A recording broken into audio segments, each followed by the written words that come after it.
2. I am so sorry about the audio quality. It is what it is. Today we're going to be doing examples 3 and 4 in our lesson, our first lesson of module 4. Yesterday we did monomial, where we had one term. Now we're going to talk about polynomial functions. So we are going to start on page 215. You're on page 215. Please turn your books to page 215. Okay, so we're going to talk about polynomial in one variable as an expression in the form an x to the nth power plus an minus 1 x to the nth minus 1 and so on and so forth, where a of n is not 0 and a of n minus 1 and a of 1 and a of 0 are all real numbers. And n is a non-negative integer. Because the terms are written in order from greatest to least degree, this polynomial is written in standard form. The degree of the polynomial is the n and the leading coefficient is a of n. This will, for example, if I have something like 3x to the 4th power plus x to the 3rd power minus 2x squared plus x, where I have multiple degrees, multiple terms in my polynomial.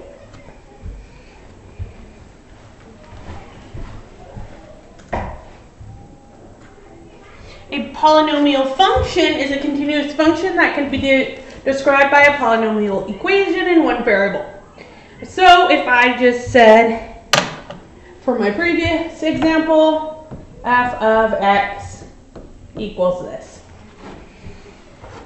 You've learned about constant, linear, quadratic, and cubic functions. A quartic function is a 4th degree function. So this example would be 4th degree because I have a 4 in my exponent. A quintic function is a 5th degree. So if I change this 4 to a 5, and the degree tells you the maximum number of times that graph of a polynomial function intersects with the x-axis.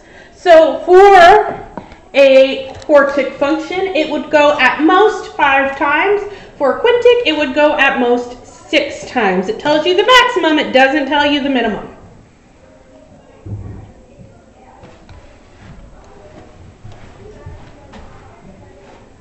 Okay, so what we're going to do on this example is we're going to state the degree and leading coefficient of each polynomial in one variable. And if it is not a polynomial in one variable, explain why. So if I look at A, all of them use the variable x. I'm going to look for my degree. My degree is going to match the highest exponent. So this one has a degree of 4. And then my leading coefficient is going to be the number that is the coefficient of that leading term. So in this case, I have a leading coefficient of 2.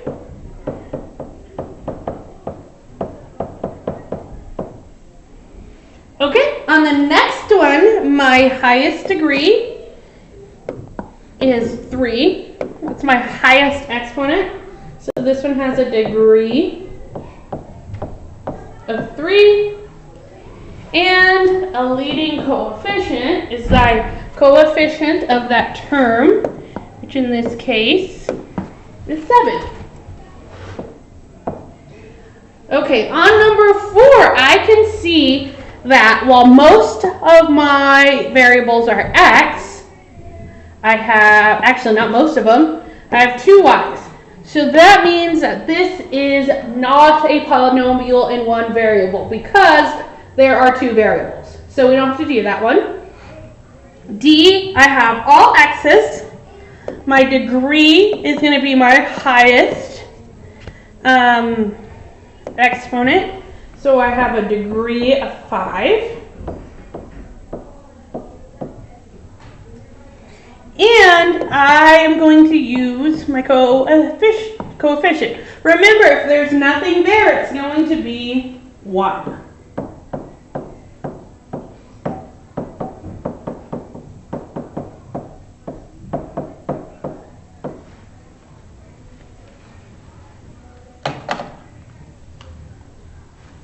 Okay. So I can see A, we have a degree of 4, a leading coefficient of 2. B, I have a degree of 3, a leading coefficient of 7. C is not a polynomial in one variable because there are 2 variables, x and y. And D has a degree of 5 with a leading coefficient of 1.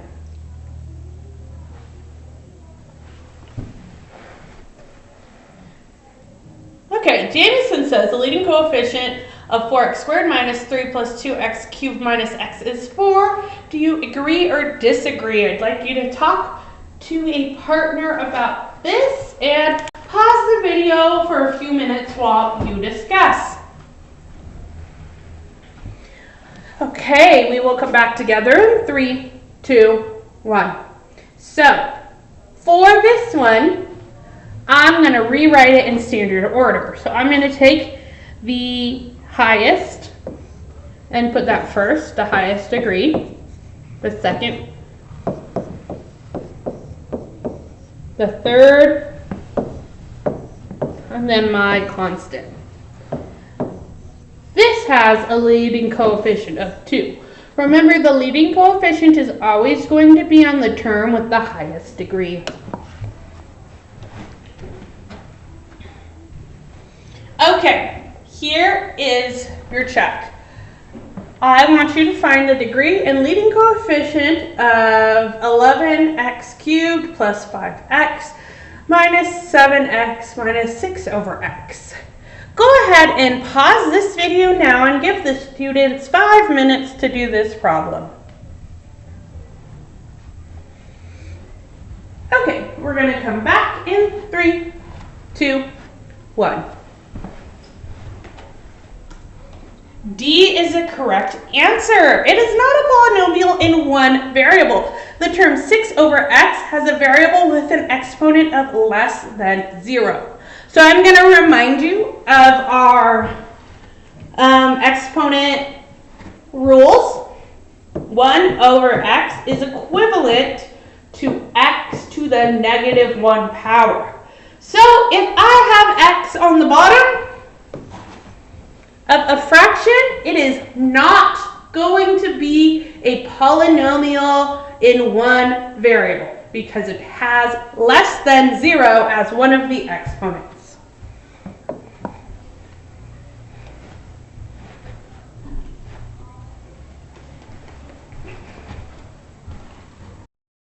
Okay, students, I have some extra examples here. These are not in your book, so don't look in your book for them. Go ahead and choose what is the leading coefficient in the degree of A.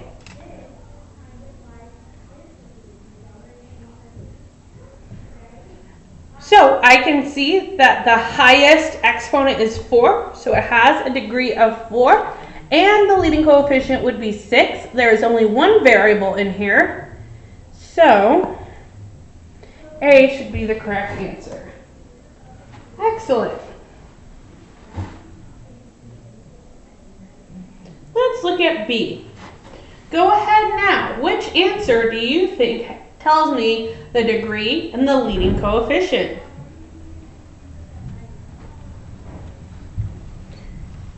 Hopefully, many of you have noticed that this has x and y's in here, which means this is not a polynomial in one variable. There are 2 variables, x and y. Let's try this one.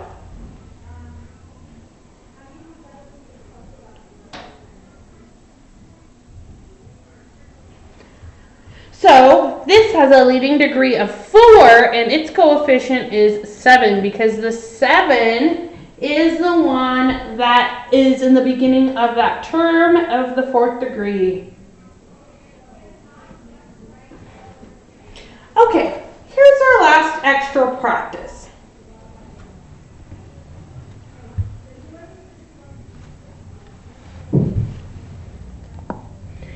Hopefully you noticed this one wasn't in standard order, and in fact my highest degree is not in the beginning, so I'm going to rewrite this in standard form, where I go from my greatest integer down to my least, to my constant actually.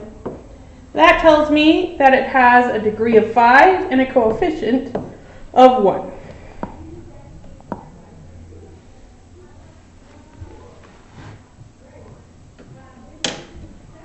Okay, now we'll go back to your book.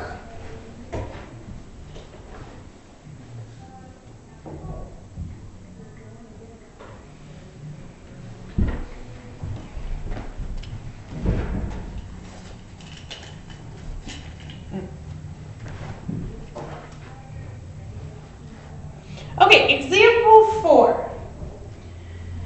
Sun. The density of the sun in grams per centimeter cubed expressed as a percent of the distance from the core of the sun to its surface can be modeled by this function. F of x equals 519 x to the fourth minus 1630 x cubed plus 1844 x squared minus 889 x plus 155, where x represents the percent as a decimal. At the core, x equals 0, and at the surface, x equals 1.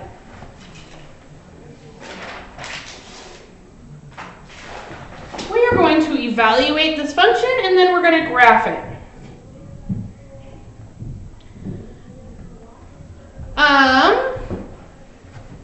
Okay.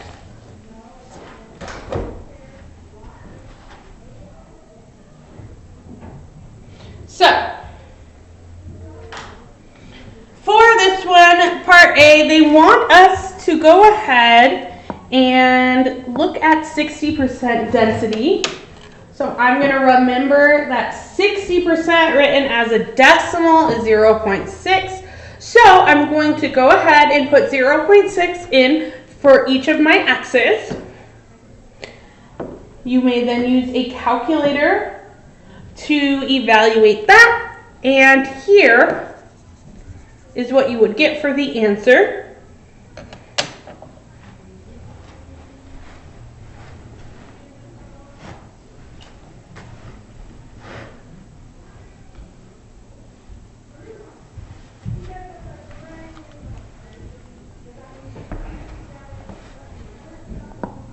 Okay, next we're going to sketch a graph of the functions. So to do that, we're going to make a table and then we're going to plot the points. So I'm going to go ahead and sketch the table that's in your book.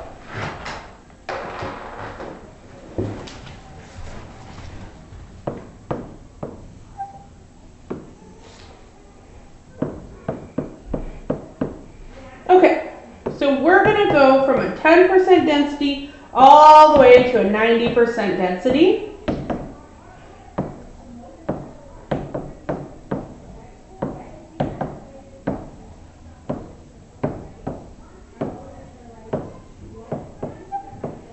And I'm going to make another one over here because I didn't give myself enough room.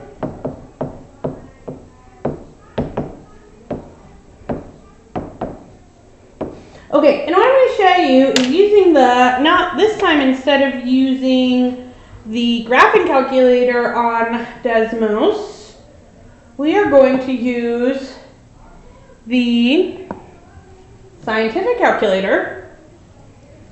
So you can still go to Desmos.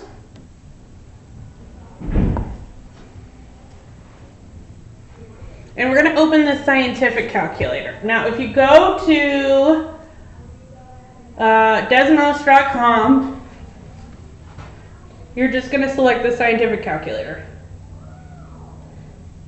Okay, so I'm going to go ahead and put our function in with 0.1 as our x. So I have 519 times 0.1. I'm going to raise that to the fourth minus 1630, 0.1, that is raised to the third, plus 1844, 0.1 squared minus 889 times 0.1, and then lastly plus 155.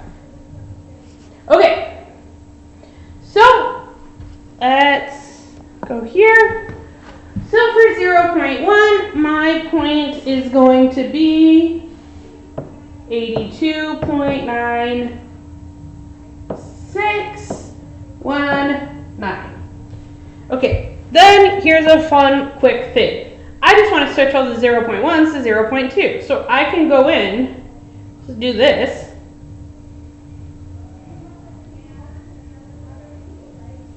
Bam, now I have my answer for 0.2, which is 38.7504. Now I'm going to do the same thing. I'm just going to change them all to 0.3. The Desmos scientific calculator does follow the order of operations. So, you don't have to worry about that. Not all scientific calculators automatically follow the order of operations, so you need to be careful. For 0.3, I'm going to put 14. Oops, I forgot before. 4539. 0.4 is done for you in your book. 3.4064. Let's do 0.5.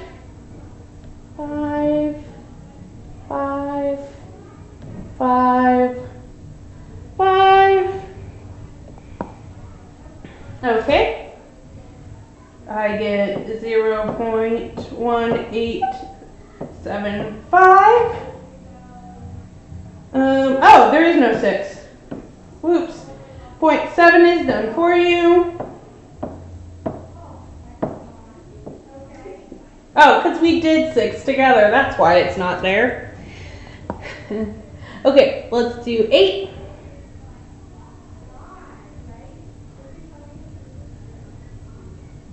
Double check while you're typing in that you didn't mistype anything. Okay, so for 0.8, I get 1.9824. Then let's do 0.9.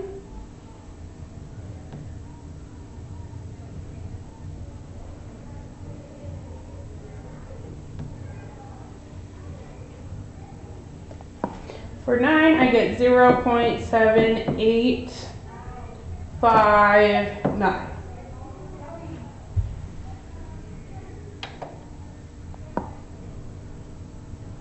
There we go. So I've created the table. Now I'm going to go ahead and plot those on my graph. So here's my table. Here's approximately my graph. You can see it kind of goes down and then it's got a little bump. Right here it kind of goes up and then back down a little bit. Okay, I'm also going to do an extra example of this one.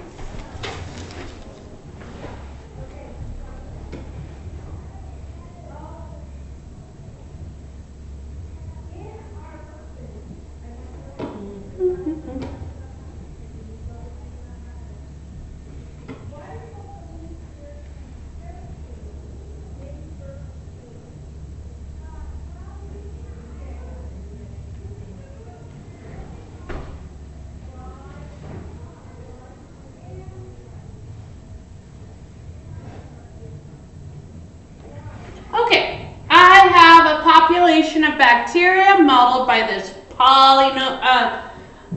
polynomial function. So, there we go.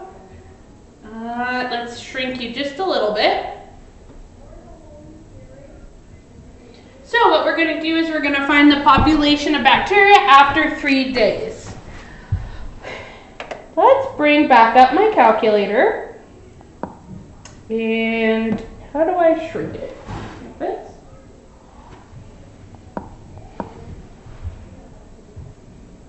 Okay, oh, except I won't show that. Okay, well, poo. Let's just plug it in. So I'm going to put 3 in for my t.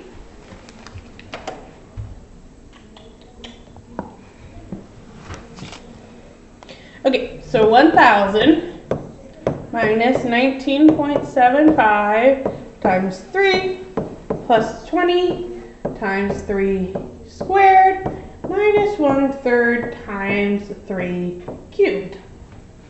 So I can go ahead and multiply that. So I will do 19.75 times 3. I get 59.25 plus 20. 3 squared is 9. It's 1/3 of 3 cubed is 27.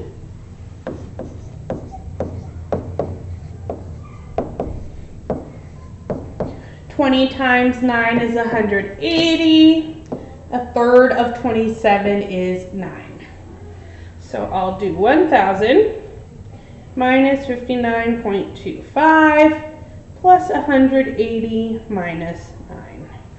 I get 1,111.75. It says round to the nearest whole number, so that would round up.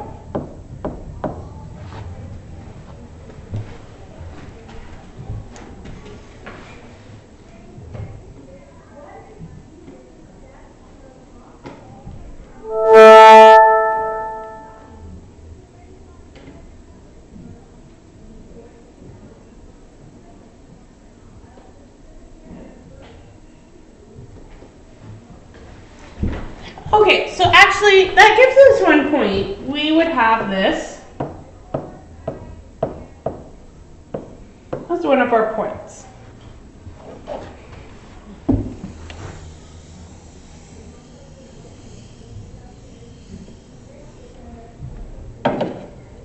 So I know 3 days should be a little over 1,000. So it could be A. B doesn't work because 3 days is under 800. So I know it's not B.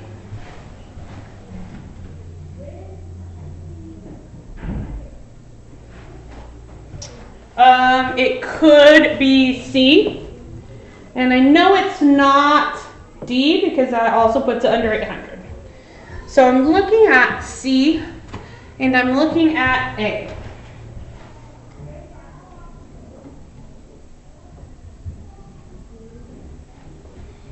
Okay, let's maybe spot a difference.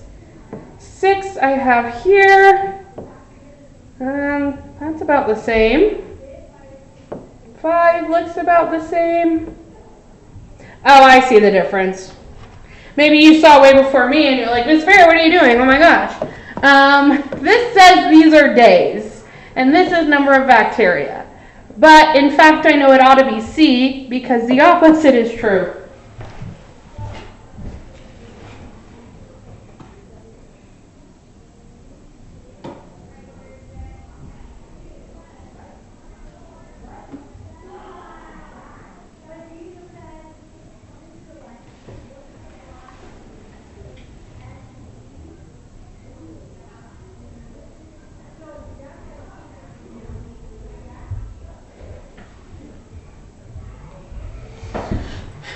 Okay, go ahead and pause the video now for about 5 or 10 minutes while the students try to do part A and B of the check.